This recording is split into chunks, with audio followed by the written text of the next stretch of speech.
The Assembly will hear an address by His Excellency Donald Trump, President of the United States of America. I request protocol to escort His Excellency and invite him to address the Assembly.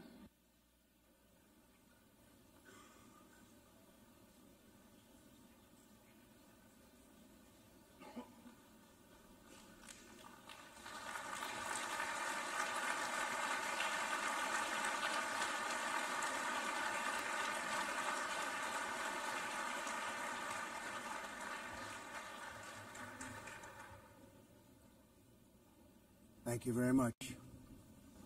Very much appreciated.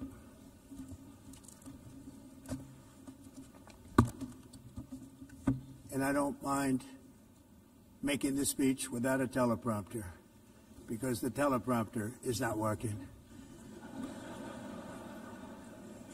I feel very happy to be up here with you nevertheless, and that way you speak more from the heart. I can only say that whoever's operating this teleprompter is in big trouble.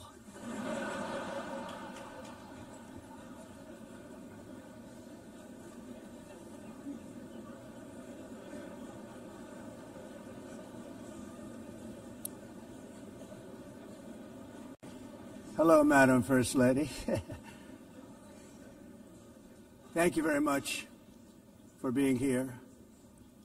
And Madam President, Mr. Secretary General, First Lady of the United States, distinguished delegates, ambassadors, and world leaders. 6 years have passed since I last stood in this grand hall and addressed a world that was prosperous and at peace in my first term. Since that day, the guns of war have shattered the peace I forged on 2 continents. An era of calm and stability gave way to one of the great crises of our time. And here in the United States, 4 years of weakness, lawlessness, and radicalism under the last administration delivered our nation into a repeated set of disasters. 1 year ago, our country was in deep trouble, but today, just 8 months into my administration, we are the hottest country anywhere in the world, and there is no other country even close. America is blessed with the strongest economy, the strongest borders, the strongest military, the strongest friendships, and the strongest spirit of any nation on the face of the earth. This is indeed the golden age of America. We are rapidly reversing the economic calamity we inherited from the previous administration, including ruinous price increases and record-setting inflation like we've never had before. Under my leadership, energy costs are down, gasoline prices are down, grocery prices are down, mortgage rates are down, and inflation has been defeated. The only thing that's up is the stock market, which just hit a record high. In fact, it hit a record high 48 times in the last short period of time.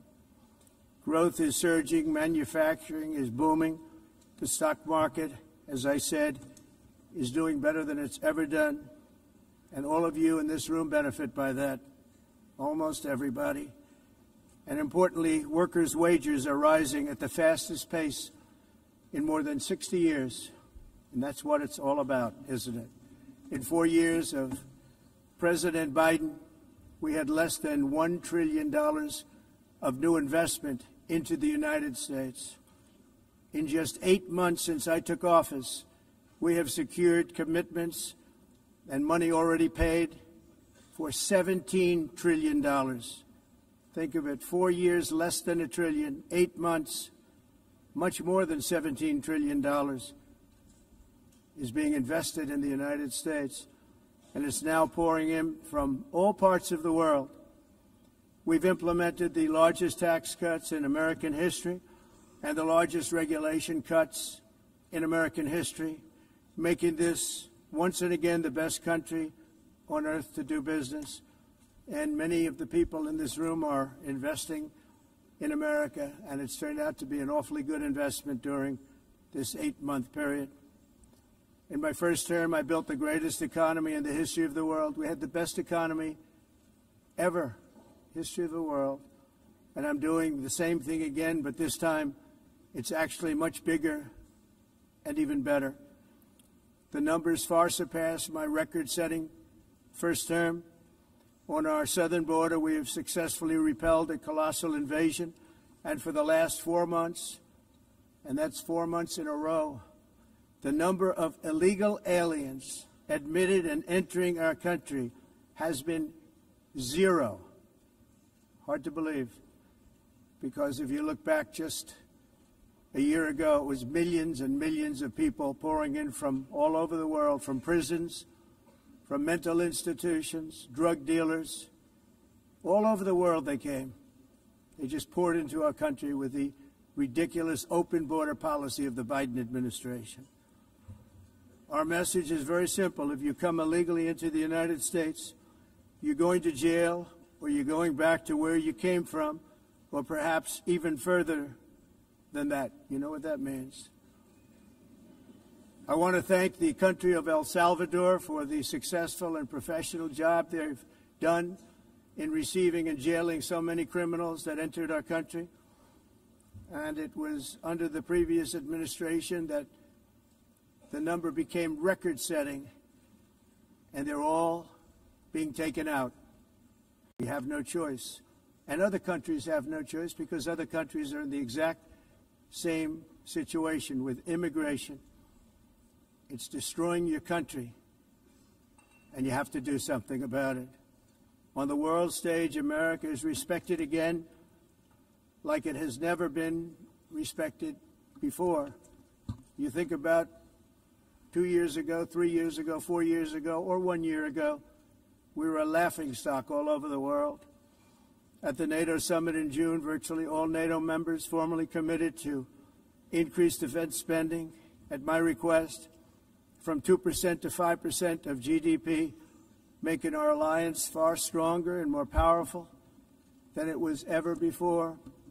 In May, I traveled to the Middle East to visit my friends and rebuild our partnerships in the Gulf and those valued relationships with Saudi Arabia, Qatar, and the UAE, and other countries are now, I believe, closer than ever before. My administration has negotiated one historic trade deal after another, including with the United Kingdom, the European Union, Japan, South Korea, Vietnam, Indonesia, the Philippines, Malaysia, and many, many others. Likewise, in a period of just 7 months, I have ended 7 unendable wars. They said they were unendable. You're never going to get them solved. Some were going for 31 years, 2 of them, 31, think of it, 31 years. One was 36 years. One was 28 years. I ended 7 wars. And in all cases, they were raging with countless thousands of people being killed. This includes Cambodia and Thailand, Kosovo and Serbia, the Congo and Rwanda, a vicious, violent war that was, Pakistan and India, Israel and Iran, Egypt and Ethiopia, and Armenia and Azerbaijan. It included all of them. No president or prime minister, and for that matter, no other country has ever done anything close to that. And I did it in just 7 months. It's never happened before. There's never been anything like that. I'm very honored to have done it. It's too bad that I had to do these things instead of the United Nations doing them. And sadly, in all cases, the United Nations did not even try to help in any of them. I ended 7 wars, dealt with the leaders of each and every one of these countries, and never even received a phone call from the United Nations offering to help in finalizing the deal. All I got from the United Nations was an escalator that on the way up stopped right in the middle. If the First Lady wasn't in great shape, she would have fallen. But she's in great shape. We're both in good shape. We both stood. And then a teleprompter that didn't work. These are the two things I got from the United Nations, a bad escalator and a bad teleprompter. Thank you very much. And by the way, it's working now. It just went on. Thank you. I think I should just do it the other way. It's easier. Thank you very much. I didn't think of it at the time because I was too busy working to save millions of lives. That is the saving and stopping of these wars. But later I realized that the United Nations wasn't there for us. They weren't there. I thought of it really after the fact, not during these negotiations, which were not easy. That being the case, what is the purpose of the United Nations? The UN has such tremendous potential. I've always said it. It has such tremendous, tremendous potential, but it's not even coming close to living up to that potential. For the most part, at least for now, all they seem to do is write a really strongly worded letter and then never follow that letter up. It's empty words, and empty words don't solve war. The only thing that solves war and wars is action. Now, after ending all of these wars and also earlier negotiating the Abraham Accords, which is a very big thing for which our country received no credit, never receives credit. Everyone says that I should get the Nobel Peace Prize for each one of these achievements. But for me, the real prize will be the sons and daughters who live to grow up with the mothers and fathers, because millions of people are no longer being killed in endless and unglorious wars. What I care about is not winning prizes, it's saving lives. We saved millions and millions of lives with the 7 wars. And we have others that we're working on, and you know that. Many years ago, a very successful real estate developer in New York, known as Donald J. Trump, I bid on the renovation and rebuilding of this very United Nations complex. I remember it so well. I said at the time that I would do it for $500 million, rebuilding everything. It would be beautiful. I used to talk about, I'm going to give you marble floors. They're going to give you terrazzo. I'm going to give you the best of everything. You're going to have mahogany walls. They're going to give you plastic. But they decided to go in another direction, which was much more expensive at the time, and which actually produced a far inferior product. And I realized that they did not know what they were doing when it came to construction, and that their building concepts were so wrong, and the product that they were proposing to build was so bad and so costly. It was going to cost them a fortune. And I said, and wait till you see the overruns. Well, I turned out to be right. They had massive cost overruns and spent between $2 and $4 billion on the building and did not even get the marble floors that I promised them. You walk on terrazzo. Do you notice that? As far as I'm concerned, frankly, looking at the building and getting stuck on the escalator, they still haven't finished the job. They still haven't finished. That was years ago.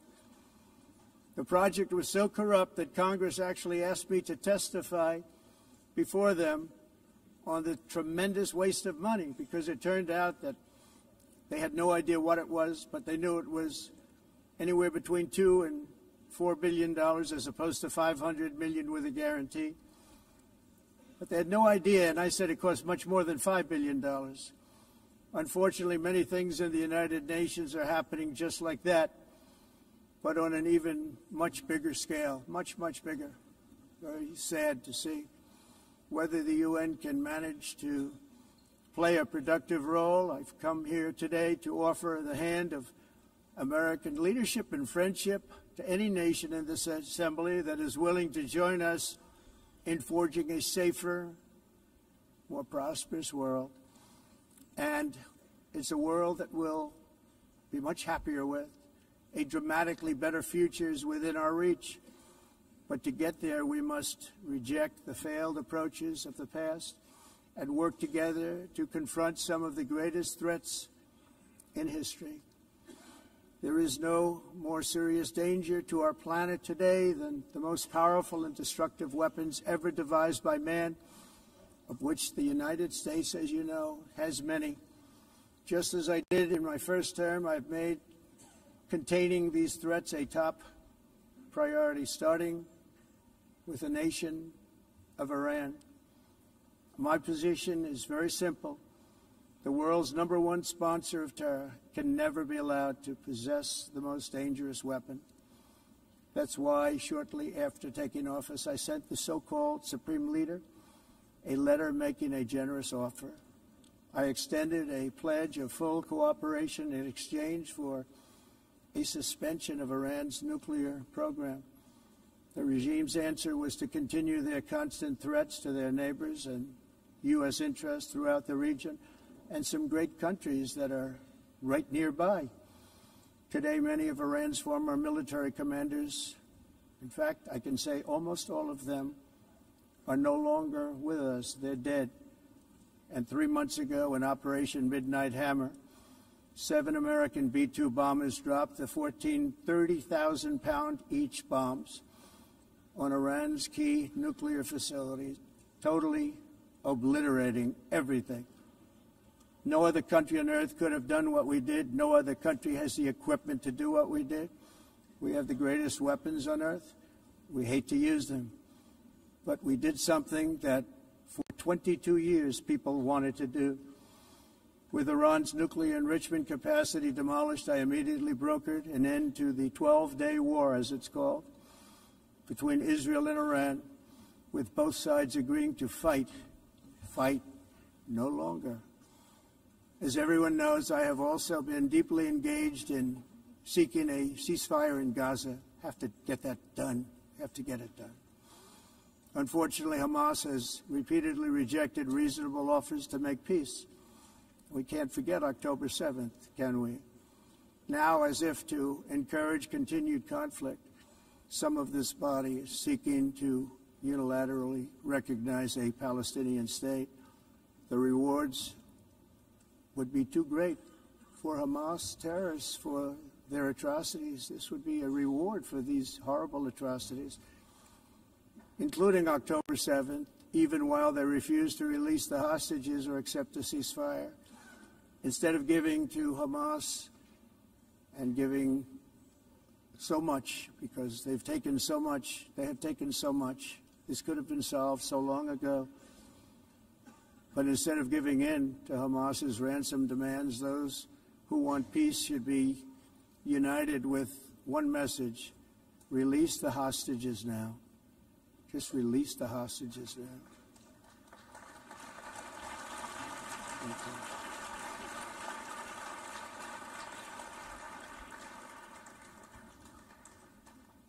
Thank you. As we have got to come together, and we will come together, got to get it done. We have to stop the war in Gaza immediately. We have to stop it. We have to get it done. We have to negotiate, immediately have to negotiate peace. We got to get the hostages back. We want all 20 back. We don't want 2 and 4. As you know, I got, along with Steve Witkoff and others that helped us, Marco Rubio, we got most of them back. We were involved in all of them. But I always said the last 20 are going to be the hardest, and that's exactly what happened. We have to get them back now. We don't want to get back 2, and then another 2, and then 1, and then 3. Have this process. No, we want them all back, and we want the actually 38 dead bodies back, too. Those parents came to me, and they want them back, and they want them back very quickly and very badly. As though they were alive, they want them. They want them every bit as much as if their son or daughter were alive. I've also been working relentlessly, stopping the killing in Ukraine. I thought that would be, of the 7 wars that I stopped, I thought that would be the easiest because of my relationship with President Putin, which had always been a good one. I thought that was going to be the easiest one. But, you know, in war, you never know what's going to happen. There are always lots of surprises, both good and bad. Everyone thought Russia would win this war in 3 days, but it didn't work out that way. It was supposed to be just a quick little skirmish. It's not making Russia look good. It's making them look bad. No matter what happens from here on out, this was something that should have taken a matter of days, certainly less than a week. And they've been fighting for 3.5 years and killing anywhere from 5,000 to 7,000 young soldiers, mostly soldiers, on both sides, every single week, from 5,000 to 7,000 dead young people, and some in cities, much smaller numbers, where rockets are shot, where drones are dropped. This war would never have started if I were president. This was a war that should have never happened. It shows you what leadership is, what bad leadership can do to a country. Look what happened to the United States, and look where we are right now in just a short period of time. The only question now is how many more lives will be needlessly lost on both sides. China and India are the primary funders of the ongoing war by continuing to purchase Russian oil. But inexcusably, even NATO countries have not cut off much Russian energy and Russian energy products, which, as you know, I found out about 2 weeks ago, and I wasn't happy. Think of it. They're funding the war against themselves. Who the hell ever heard of that one? In the event that Russia is not ready to make a deal to end the war, then the United States is fully prepared to impose a very strong round of powerful tariffs, which would stop the bloodshed, I believe, very quickly. But for those tariffs to be effective, European nations, all of you are gathered here right now, would have to join us in adopting the exact same measures. I mean, you're much closer to this. We have an ocean in between. You're right there. And Europe has to step it up. They can't be doing what they're doing. They're buying oil and gas from Russia while they're fighting Russia. It's embarrassing to them, and it was very embarrassing to them when I found out about it, I can tell you that. They have to immediately cease all energy purchases from Russia. Otherwise, we're all wasting a lot of time. So I'm ready to discuss this. We're going to discuss it today with the European nations, all gathered here. I'm sure they're thrilled to hear me speak about it, but that's the way it is. I like to speak my mind and speak the truth. As we seek to reduce the threat of dangerous weapons today, I'm also calling on every nation to join us in ending the development of biological weapons once and for all. And biological is terrible, and nuclear is even beyond, and we include nuclear in that.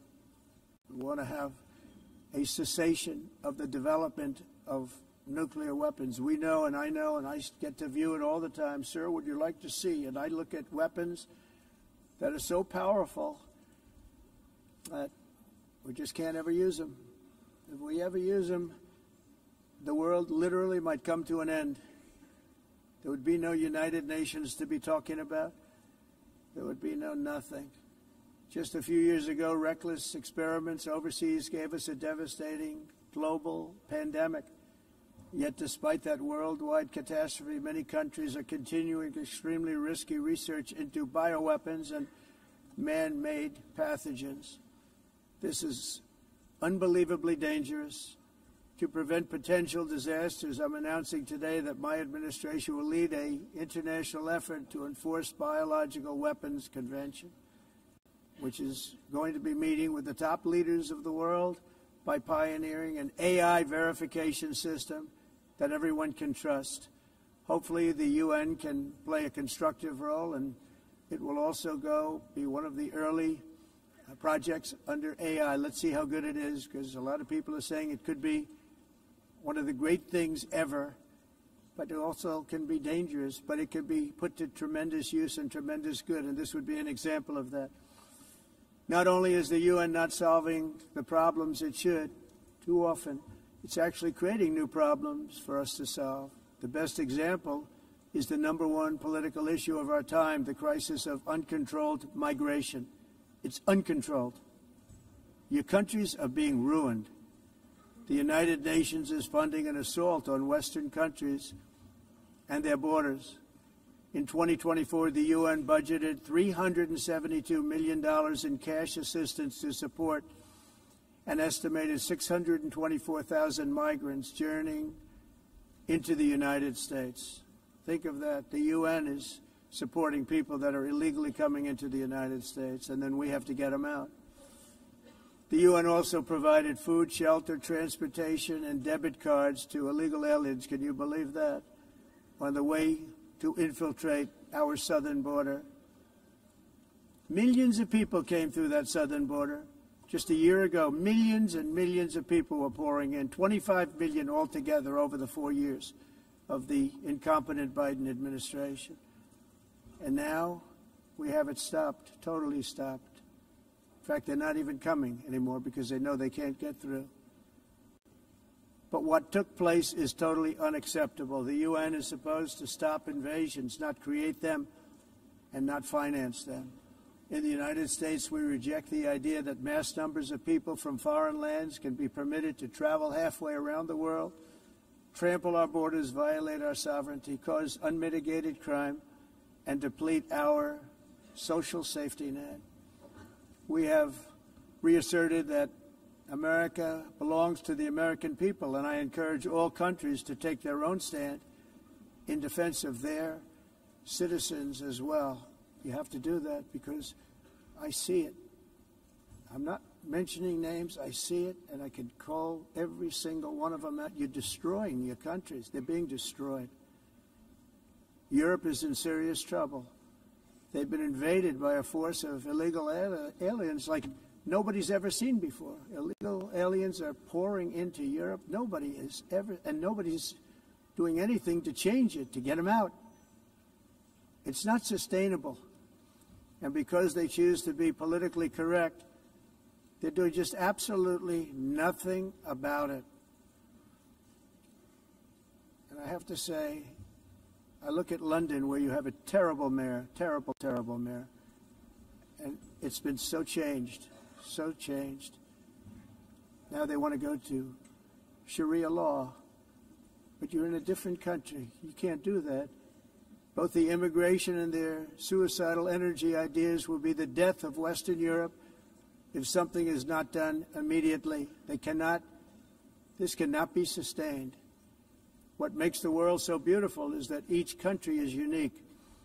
But to stay this way, every sovereign nation must have the right to control their own borders. You have the right to control your borders, as we do now, and to limit the sheer numbers of migrants entering their countries and paid for by the people of that nation that were there and that built that particular nation at the time. They put their blood, sweat, tears, money into that country, and now they're being ruined.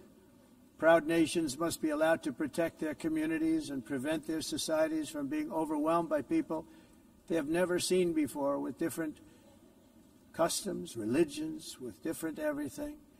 Where migrants have violated laws, lodged false asylum claims, or claimed refugee status for illegitimate reasons, they should, in many cases, be immediately sent home. And while we will always have a big heart for places and people that are struggling and truly compassionate, answers will be given. We have to solve the problem, and we have to solve it in their countries, not create new problems in our countries. And we are very helpful to a lot of countries that are just not able to send their people anymore. They used to send them to us in caravans of 25,000, 30,000 people each. These massive caravans of people pouring into our country, totally unchecked and unvetted. But not anymore. According to the Council of Europe, in 2024, almost 50% of inmates in German prisons were foreign nationals or migrants. In Austria, the number was 53% of the people in prisons were from places that weren't from where they are now. In Greece, the number was 54%, and in Switzerland, beautiful Switzerland, 72% of the people in prisons are from outside of Switzerland. When your prisons are filled with so-called asylum seekers who repaid kindness, and that's what they did, they repaid kindness with crime, it's time to end the failed experiment of open borders. You have to end it now. See, I can tell you, I'm really good at this stuff. Your countries are going to hell. In America, we've taken bold action to swiftly shut down uncontrolled migration. Once we started detaining and deporting everyone who crossed the border, and removing illegal aliens from the United States, they simply stopped coming. They're not coming anymore. We're getting a lot of credit, but they're not coming anymore. This was a humanitarian act for all involved, because on the trips up, thousands of people a week were dying. Women were being raped. Nobody's ever seen anything like it. Raped, horribly beaten, raped.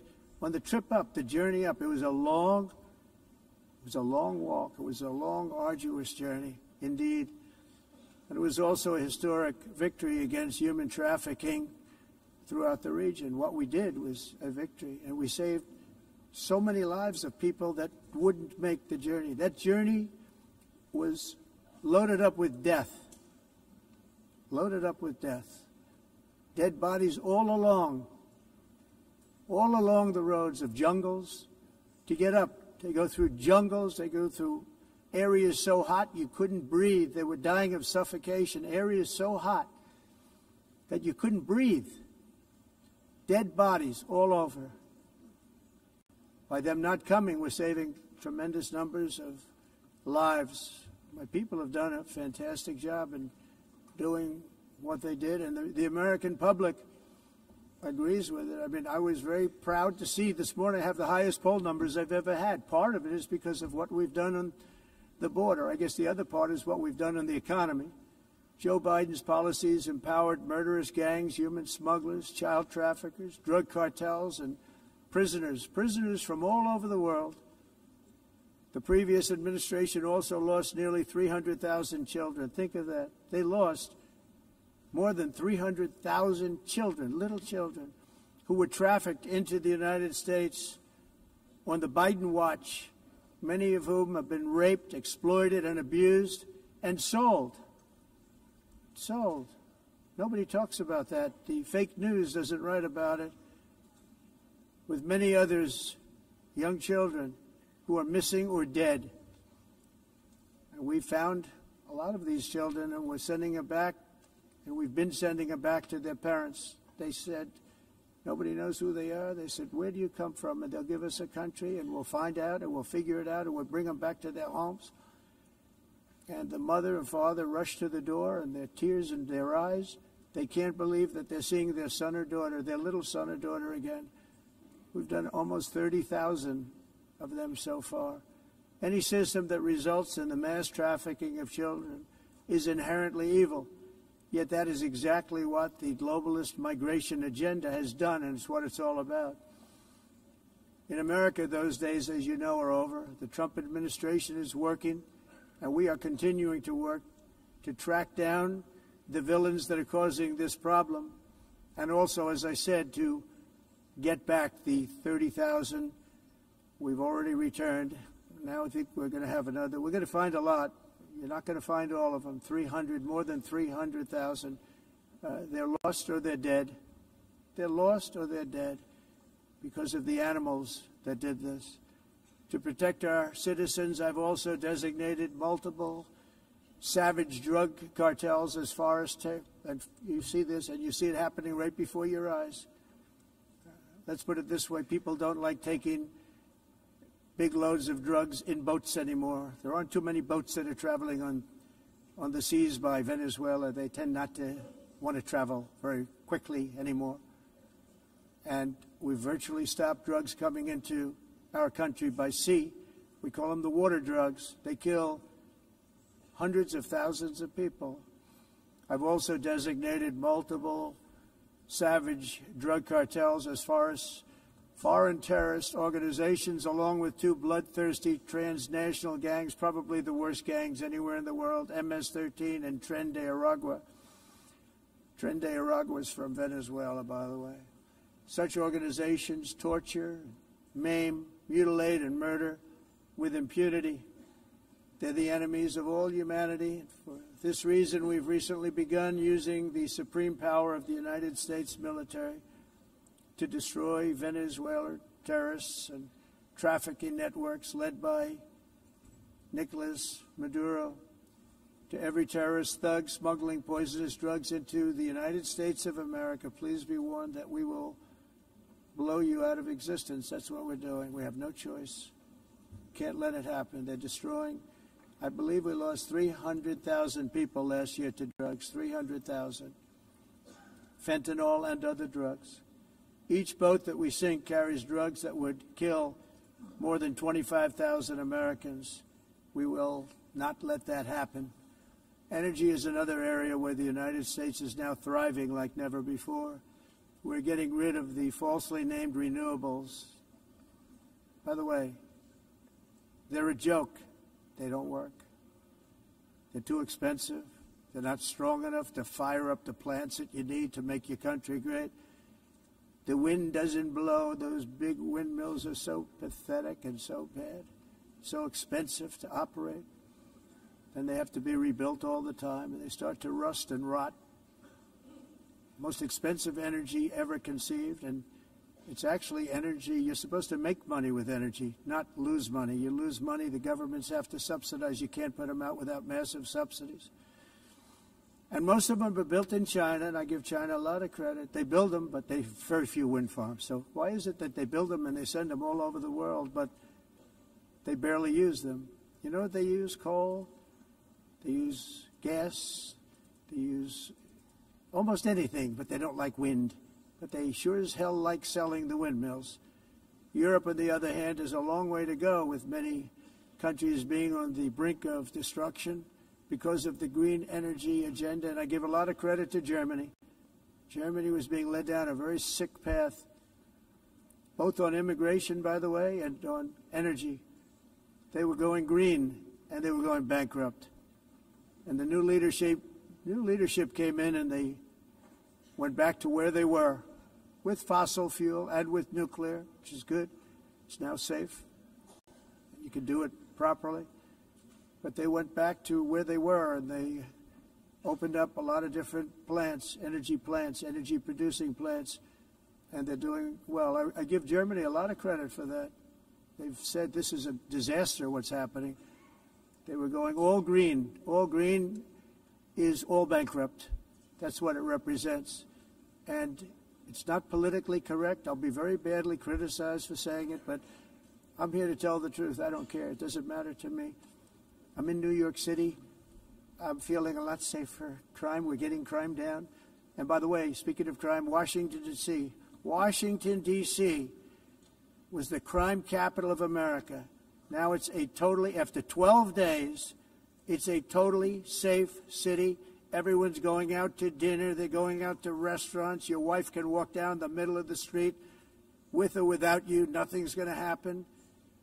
My people have done a fantastic job. And yes, I called in the National Guard, and the National Guard took care of business. And they weren't politically correct, but they took care of business. We got 1,700 career criminals out, brought them back to where they came from, the countries where they came from, or put them in jails. Washington, D.C. is now a totally safe city again, and I welcome you to come. In fact, we'll have dinner together at a local restaurant, and we'll be able to walk. We don't have to go by an armor-plated vehicle. We'll walk right over there from the White House. They've given up their powerful edge, a lot of the countries that we're talking about, in oil and gas, such as essentially closing the great North Sea oil. Oh, the North Sea, I know it so well. Aberdeen was the oil capital of Europe, and there's tremendous oil that hasn't been found in the North Sea, tremendous oil. And I was with the Prime Minister I respect and like a lot, and I said, you're sitting with the greatest asset. They essentially closed it by making it so highly taxed that no developer, no oil company can go there. They have tremendous oil left, and more importantly, they have tremendous oil that hasn't even been found yet. And what a tremendous asset for the United Kingdom. And I hope the Prime Minister is listening, because I told it to him 3 days in a row. That's all he heard. North Sea oil, North Sea, because I want to see them do well. I want to stop seeing them ruining that beautiful Scottish and English countryside with windmills and massive solar panels that go 7 miles by 7 miles, taking away farmland. But we're not letting this happen in America. In 1982, the executive director of the United Nations Environmental Program predicted that by the year 2000, climate change would cause a global catastrophe. He said that it will be irreversible, as any nuclear holocaust would be. This is what they said at the United Nations. What happened? Here we are. Another UN official stated in 1989 that within a decade, entire nations could be wiped off the map by global warming. Not happening. You know, it used to be global cooling. If you look back years ago in the 1920s and the 1930s, they said, global cooling will kill the world. We have to do something. Then they said global warming will kill the world. But then it started getting cooler, so now they could just call it climate change, because that way they can't miss. It's climate change.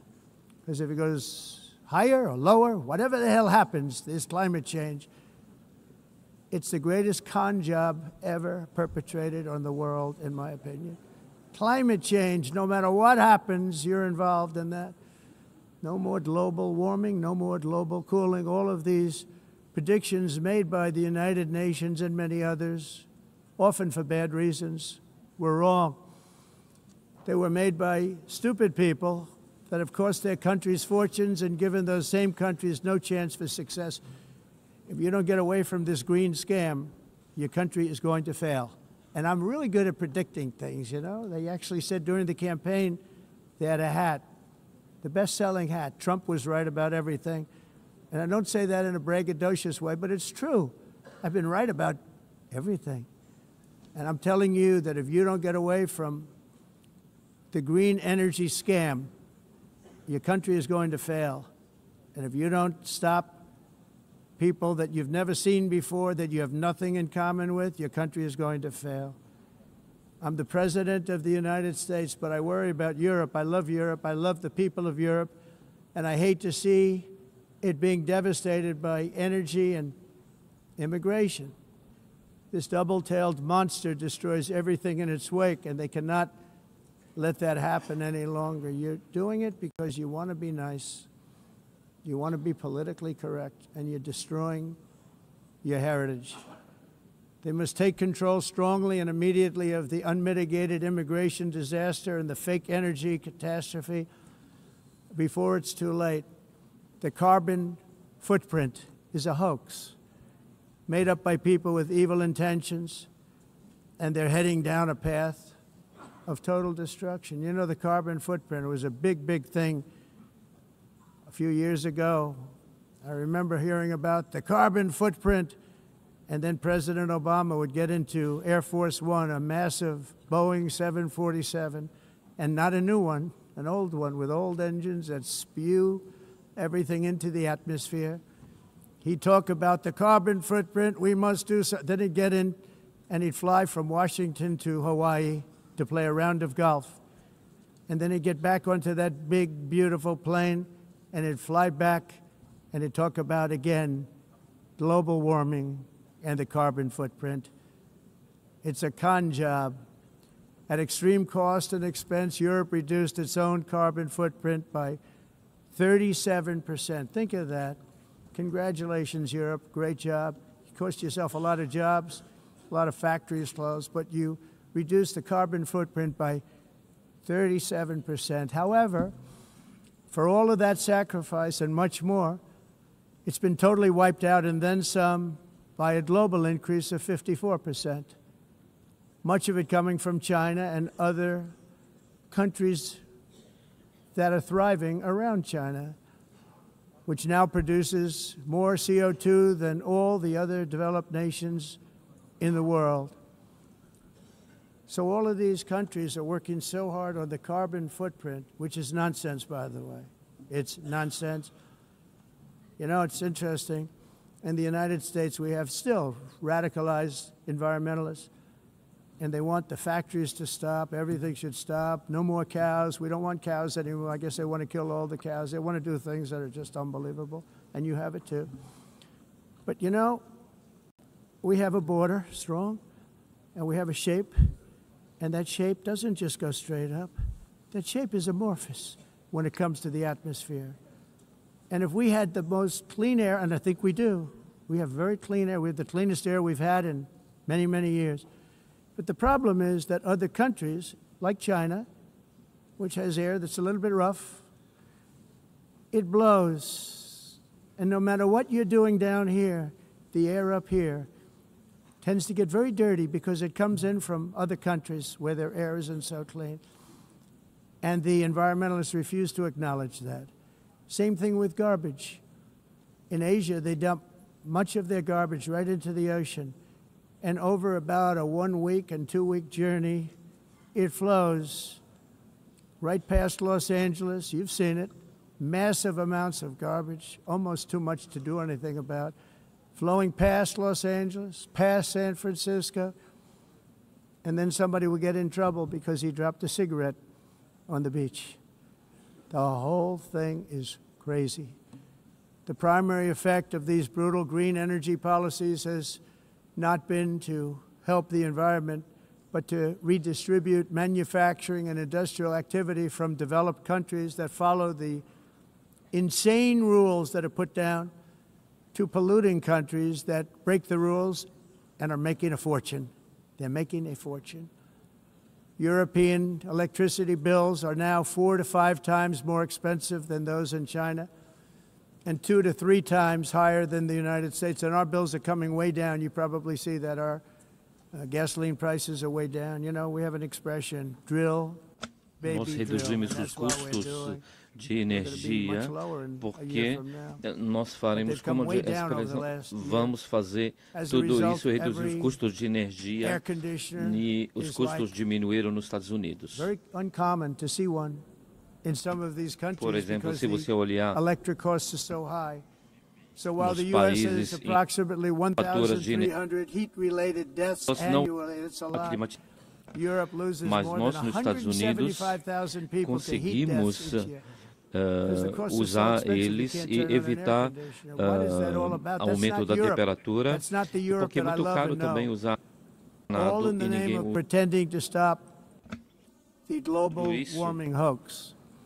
The entire globalist concept of asking successful industrialized nations to inflict pain on themselves and radically disrupt their entire societies must be rejected completely and totally, and it must be immediate. That's why in America I withdrew from the fake Paris Climate Accord, where, by the way, America was paying so much more than every country. Others weren't paying. China didn't have to pay until 2030. Russia was given an old standard that was easy to meet, a 1990 standard. For the United States, we're supposed to pay like $1 trillion. And I said, this is another scam. The fact is, the United States has been taken advantage of by the world for many, many years, but not any longer, as you probably noticed. I unleashed massive energy production and signed historic executive orders to hunt for oil, but we don't have to do much hunting because we have the most oil of any nation anywhere, oil and gas in the world. And if you add coal, we have the most of any nation in the world. Clean, I call it clean, beautiful coal. You can do things today with coal that you couldn't have done 10 years ago, 15 years. So I have a little standing order in the White House. Never use the word coal, only use the words clean, beautiful coal. Sounds much better, doesn't it? But we stand ready to provide any country with abundant, affordable energy supplies if you need them, when most of you do. We're proudly exporting energy all over the world. We're now the largest exporter. In the United States, we want trade and robust commerce with all nations, everybody. We want to help nations. We're going to help nations. But it must also be fair and reciprocal. The challenge with trade is much the same with climate. The countries that followed the rules, all their factories have been plundered. It's really sad to watch. They've been broken. They've been broken by countries that broke the rules. That's why the United States is now applying tariffs to other countries, and much as these tariffs were for many years applied to us, uncontrollably applied to us. We've used tariffs as a defense mechanism under the Trump administration, including my first term, where hundreds of billions of dollars in tariffs were taken in. And by the way, we had the lowest inflation, and now we have very low inflation. The only thing different is that we have hundreds of billions of dollars flowing into our country. But this is how we will ensure that the system works for everyone and is sustainable into the future. We're also using tariffs to defend our sovereignty and security throughout the world, including against nations that have taken advantage of former U.S. administrations for decades, including the most corrupt, incompetent administration in history, the sleepy Joe Biden administration. Brazil now faces major tariffs in response to its unprecedented efforts to interfere in the rights and freedoms of our American citizens and others, with censorship, repression, weaponization, judicial corruption, and targeting of political critics in the United States. I have a little problem saying this because I must tell you, I was walking in and the leader of Brazil was walking out. We saw him and I saw him, he saw me, and we embraced. And then I'm saying, can you believe I'm going to be saying this in just 2 minutes? But we actually agreed that we would meet next week. We didn't have much time to talk, like about 20 seconds. They were in retrospect, I'm glad I waited because this thing didn't work out too well.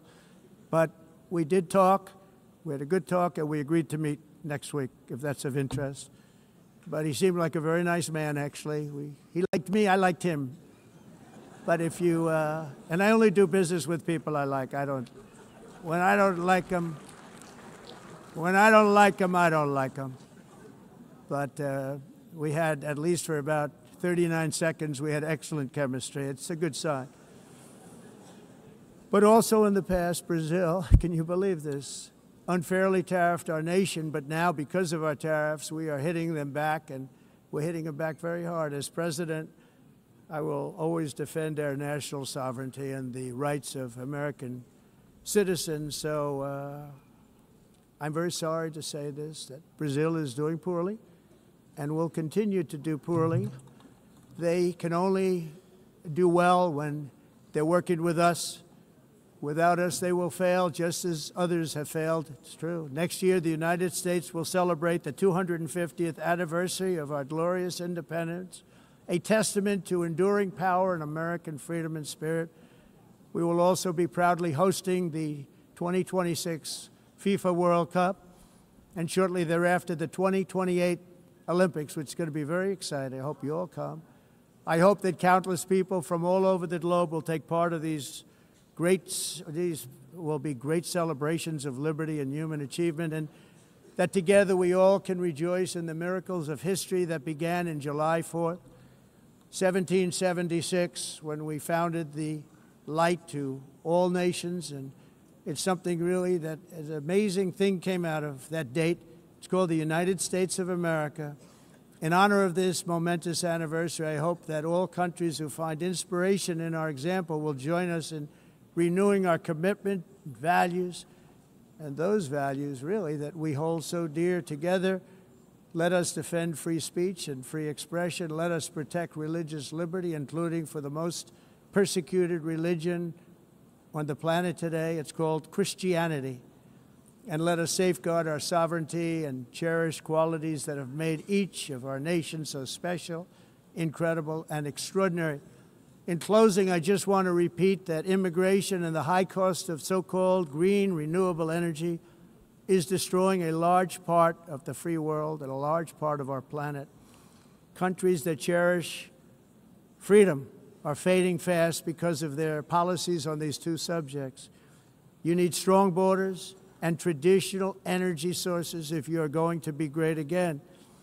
Whether you have come from north or south, east or west, near or far, every leader in this beautiful hall today represents a rich culture, a noble history, and a proud heritage that makes each nation majestic and unique, unlike anything else in human history or any other place on the face of the earth. From London to Lima, from Rome to Athens, from Paris to Seoul, from Cairo to Tokyo and Amsterdam to right here in New York City, we stand on the shoulders of the leaders and legends, generals and giants, heroes and titans who won and built our beloved nations, all of our nations, with their own courage, strength, spirit, and skill. Our ancestors climbed mountains, conquered oceans, crossed deserts, and trekked over wide open plains. They charged into thunderous battles, plunged into grave dangers, and they were soldiers and farmers and workers and warriors and explorers and patriots. They built towns into cities, tribes into kingdoms, ideas into industries, and small islands into mighty empires. You're a part of all of that. They were champions for their people who never gave up and who never, ever gave in. Their values defined our national identities. Their visions forged our magnificent destiny. Everybody in this room is a part of it in your own way. Each of us inherits the deeds and the myths, the triumphs, the legacies of our own heroes and founders who so bravely showed us the way. Our ancestors gave everything for homelands that they defended with pride, with sweat, with blood, with life, and with death. Now the righteous task of protecting the nations that they built belongs to each and every one of us. So together let us uphold our sacred duty to our people and to our citizens. Let us protect their borders, ensure their safety, preserve their cultures, treasure, and traditions, and fight, fight, fight for their precious dreams and their cherished freedoms. And in friendship and really a beautiful vision, let us all work together to build a bright, beautiful planet, a planet that we all share, a planet of peace and a world that is richer, better, and more beautiful than ever before. That can happen. It will happen. It will happen, and I hope it can happen and start right now, right at this moment. We'll turn it around. We're going to make our countries better, safer, more beautiful. We're going to take care of our people. Thank you very much. It's been an honor. God bless the nations of the world. Thank you very much. Bye.